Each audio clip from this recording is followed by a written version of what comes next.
Morning, guys. Ariel over here at Fy Nyth, where it is a little warmer than the last few days. It was like 9 or 10 above last night. The last week or so we've had lows of like -10, -15. I think -17 was the coldest I saw, so it's a little warmer. Just out here working on splitting up some more firewood.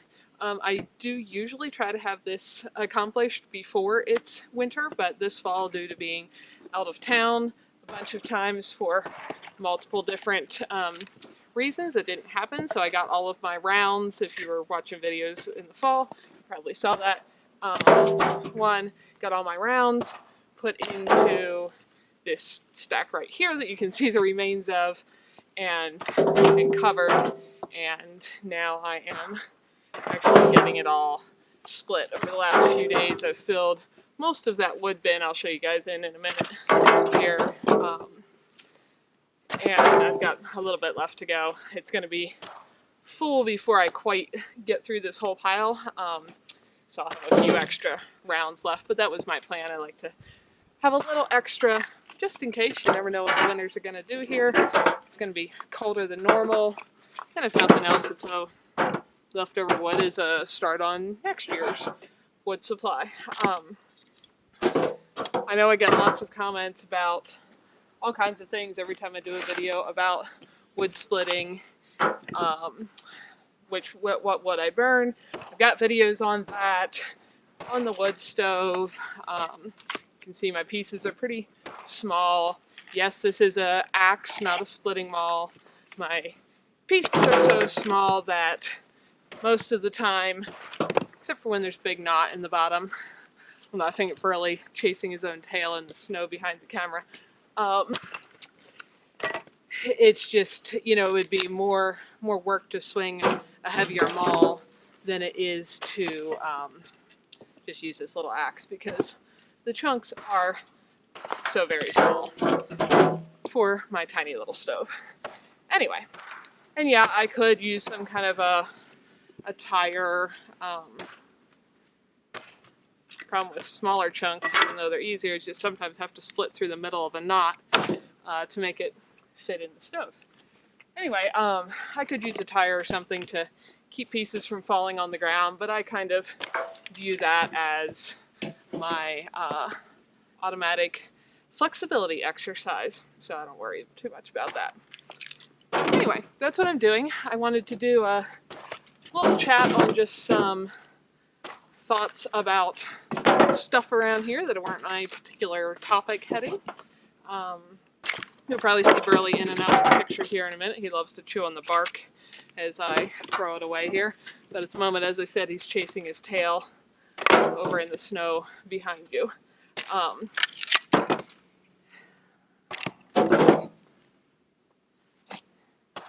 It has been a pretty average winter here so far. As you can see around me, we've got quite a few feet of snow. It's not crazy above normal and not a real low snow year at the moment. It's been pretty good.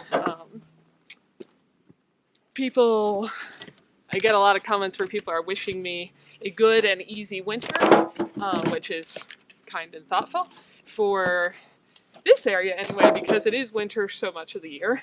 A good and easy winter is one where it stays good and properly cold. It doesn't have to be -30 the whole winter, but it is helpful if it does not get above freezing, because that just makes a mess. If you have ever lived anywhere really cold, and probably some of you have not, anytime it gets above freezing, then you start to get, there you go, there's a wood chip. You start to get the snow melting, and it makes ice, and it makes things slippery, and it makes things soggy and muddy. And so, since it's going to be winter anyway, and probably refreeze into ice, I prefer, really my dream winter weather would be, not that wishing has any effect on what actually happens, but to have it be like 20 to 25 during the day, and like 0 to 5 degrees at night, and snow a foot every few days. If I do this just right with the bigger ones, I can manage to split them into a whole bunch of kindling pieces at once. Anyway, so it's been a lovely winter. Had some sunshine, good bit of clouds and little bits of snow. That's what the weather is around here. And yes, we do stay cozy and warm. My little wood stove still does a great job of keeping the place toasty hot. That is not a problem. One of the serious advantages of having a small total space that you're trying to heat is that it just doesn't take that much to keep it cozy. In fact, I have windows open a lot of the time. I almost always sleep with a window or two open in the loft just because I like the very cool fresh air while I'm curled up in my bed. But the wood stove keeps the downstairs quite cozy, which is nice.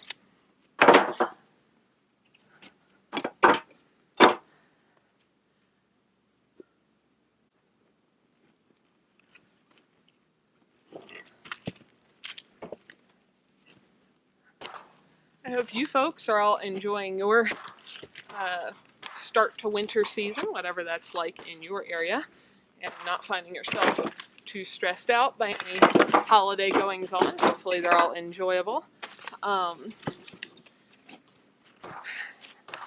It's interesting, quite a group of you folks now. I think it's almost 21,000 subscribers. To me, that's a little crazy. So a lot of you guys are probably new and we're not here from the very, very beginning. So I thought it'd be fun to do a little bit of background about how this all got started.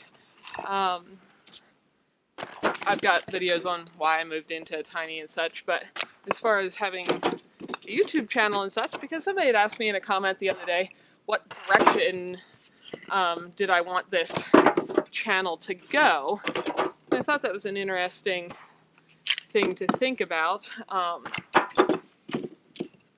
So it started because I moved in here a little over 4 years ago at the beginning of a Wyoming winter.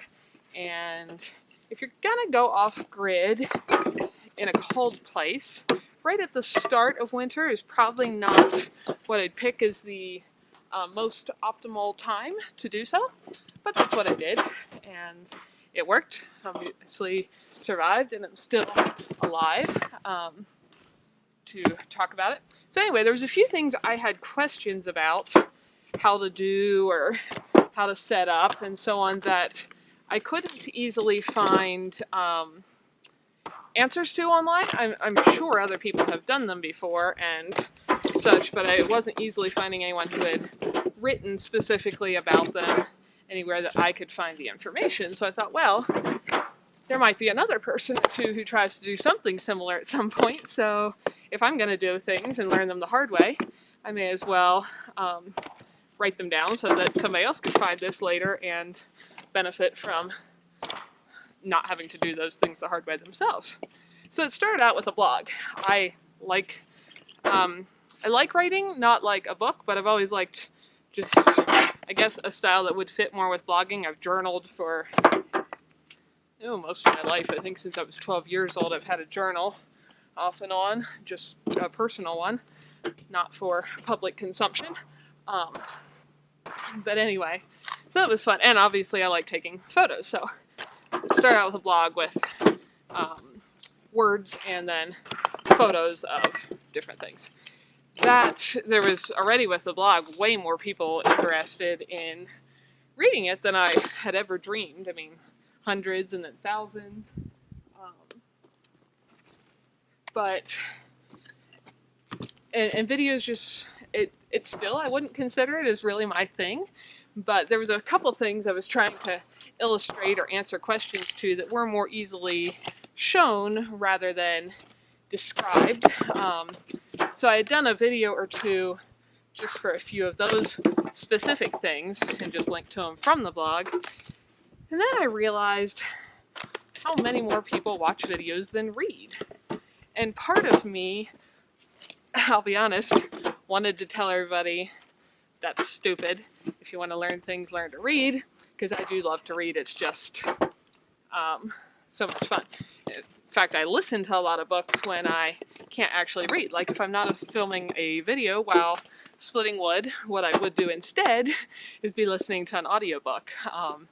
All kinds of fascinating ones. I just listened to one on the history of the first accurate clocks and finding accurate longitude while sailing at sea from, like 300 years ago or whatever the exact date was. I'm not very good at remembering dates. That book was interesting. Listened to a couple autobiographies. Anyway, I go to the library often and pick up any book that looks like it may be interesting, whether I know anything about it or the person it's about. And some are less so and some are more so, but learn a lot of fascinating things that way. So anyways, that's what I do when I'm not talking to you guys while splitting wood. But I decided, well, back to the reading versus video thing. If most people do actually watch videos these days and not read, if I'm trying to share information to be useful to somebody, I may as well put it where most people are actually going to find it. That just seemed to make sense. So I started doing more videos, maybe focusing a little more on that. I'd say about maybe a year and a half ago. And this has grown like crazy. Never dreamed there'd be 20,000 something people interested in anything I was doing. I thought there'd be a few people. Now I don't know how many of the subscribers here are here because they like tiny houses, because they want to learn something, because they think tiny houses are cute, or wildlife is beautiful, or dogs are cute, or they want to cook, or they like gardening. I do a bunch of different stuff. So that'd be an interesting poll to do. Actually, that'd be fun. You guys leave a comment down below. What's like the first video that brought you here or that caught your interest? Because that would be fun. I have no idea why most of you are here.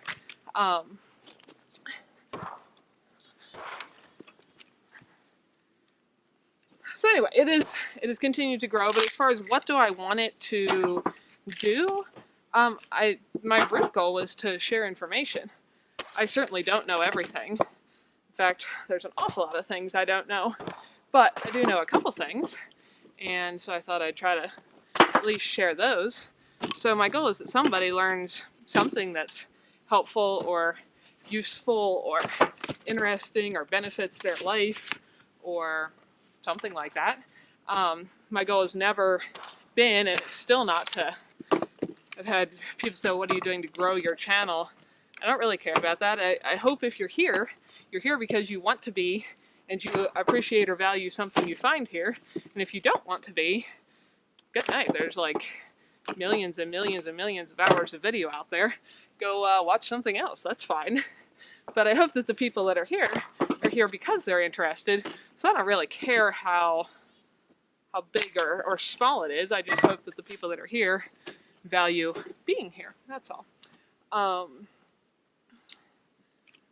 do sometimes have these little end rounds that are from cutting the rest of the rounds into the correct size, and I do just split them up and stuff them into the corners of the stoves too. So that's kind of my thoughts on where I want, in answer to the question, where do I want this channel to go? I want it to provide useful information to somebody, and if it's nothing's useful to you here, or you know it all already, or none of it applies to anything you care about, by all means, find somebody else to watch who does interest you. And even if you are interested in something I do, it's often helpful to find other people too, because I don't know everything, and there's lots of other people with, any of the things I do. There's lots of other people who cook, who live in tiny houses, who garden, who live off-grid, and I think we all benefit from learning from more than one person because nobody has all the ideas. So I highly encourage you to look at, whatever one or more of those things are your interest, look up other people doing the same thing, see what they say and how they do it, and so on. I remember my grandmother telling me that one of the things that she thought was beneficial growing up, she worked as a kind of a maid for different families when she was, you know, in her early teens, especially helping a family like right after they'd had a newborn baby, things like that. And she said one of the things that was helpful is she got to see how so many different people ran their households and how they did their dishes and laundry and managed this and managed that, and she got to see a lot of options, and she thought that was helpful because she could see, oh, well, these people do it this way and that works really well. Now I'm at this house, they do it that way. That's not nearly as efficient, you know, and get some new ideas and such. And so I think that's kind of what I try to do in my life. I try to look at what everybody does and pick out the best and most useful to me parts of each of those things. And so I hope that whatever you're taking your time to watch on YouTube can do something similar for you. Wheelbarrow's about full. So anyway, that's kind of my thoughts on that. I do appreciate every single one of you folks that are here. A lot of you have become really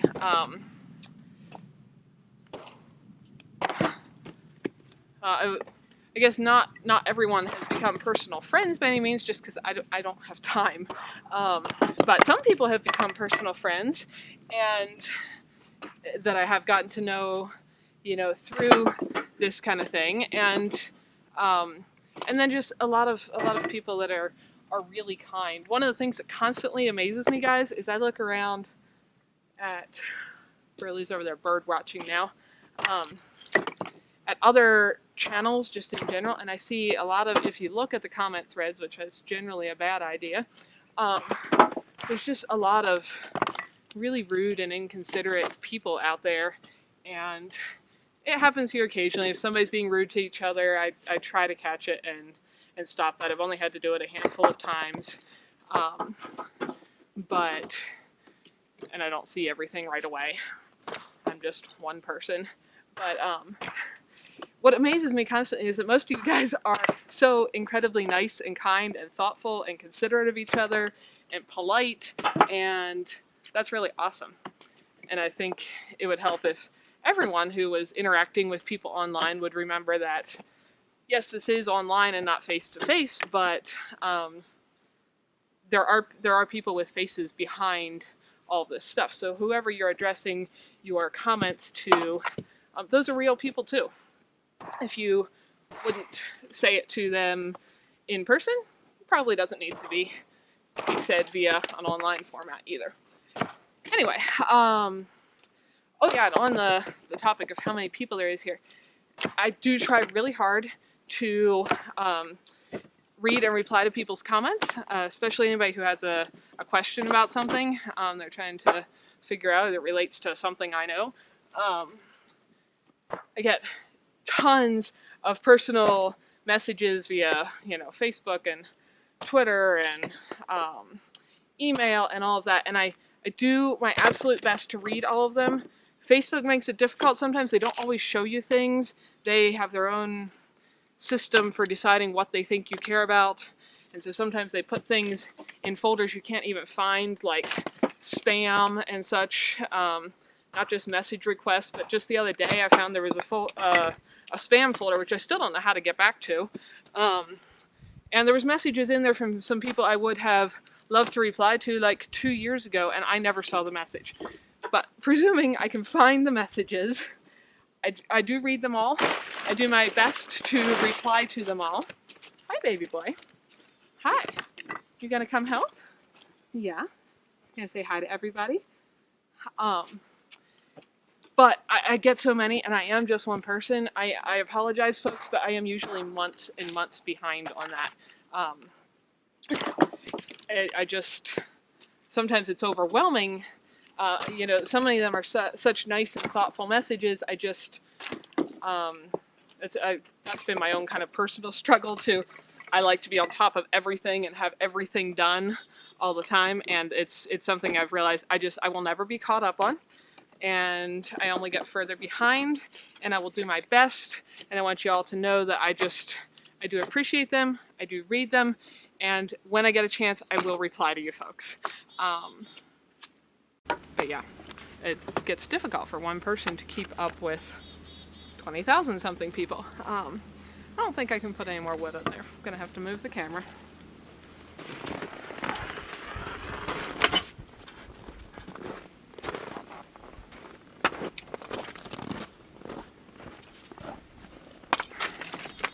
This is my very nearly full wood bin. I could just dump it in here earlier when it was emptier, but now I'm actually having to toss it up on the top to fill up the peaks of my little shed. This I just built a few years ago from some free pallets and a tarp and some screws. And it seems to be working really well to keep all my firewood nice and dry, because this stuff's so little you can't really stack it conveniently into a nice, neat pile. So this works, and they don't have to be separated, but that half is kind of pine and this half is kind of aspen. Again, I got videos on why I burn those two woods. Basically, they're the only wood that grows for hundreds of miles of where I live.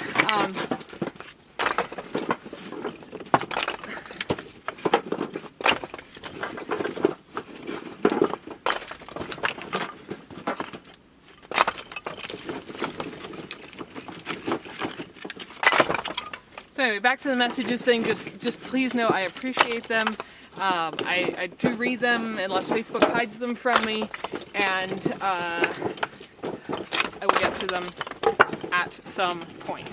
I also just want to say thank you for. There are some mean people out there on the internet for sure. I've encountered more than one of them. But there are so many of you guys that are just kind and thoughtful. At this point, I couldn't even list all of the people in my life who have helped me in one way or another, or given me something that was awesome, valuable, useful, helpful, kind, thoughtful, the kind... even the kind words, even if I don't get time to reply to messages, it is encouraging, because sometimes I think we all tend to focus on the bad, and you get one, it's empty, baby boy. You want to bark? There's a bark. You get one negative or rude comment, and you tend to focus on that. How could this person say that? And so on, and you forget that there was 2,000 really nice people too. And usually that one person, they're probably just having a tough time in their own life, and I'm learning to just be able to be more sympathetic. Like, I'm sorry that you're angry and upset in your life, and I hope that can be better for you. Move back here, baby boy. Yeah, you can't ride. No. But yeah, getting thoughtful messages about what people do like and appreciate, it is encouraging, because otherwise it does get easier to focus on the negative stuff, and that can get discouraging. So I just want you to know, even if you haven't got a reply from me, I apologize, and you will eventually. But I also have to do things like play with my puppy and cook food, and I guess share more videos if you guys want to see more, and split my firewood, and just all that stuff. I got videos coming up that I always have a gigantic list in my head of things I want to do. I've got videos coming up on a whole bunch of things that I think at least some of you will be interested in, because they're all things I've gotten questions about more than once. So I am working on that. It just takes time. I'm working on another pretty cool project that involves somebody else right now that is taking a good bit of time, and that you guys will hear about eventually. It's a little bit of a secret right at the moment. But anyway, that's just kind of what's going on around here. I just wanted to express my thanks and appreciation and gratitude to all of you guys, my complete amazement that there is so many of you folks. And yeah, it would be really, really fun for me if you left a comment down below on how did you find this channel? What caught your eye? What interested you? What was the first video that brought you here, or even what your biggest interest is now, because I do so many different things. And like I said, I really don't know if most of you guys are here because you think tiny houses are adorable, or because you know, houses sitting in the snow are beautiful, or because you personally are working at moving into some kind of alternative, smaller, off-grid dwelling and you're interested in info, or if you like cooking or gardening or wildlife, or, you know, I would just be curious. So let me know, and hopefully hopefully whatever it is, the channel is working toward my root goal of sharing the things that I do know in a useful way with other people.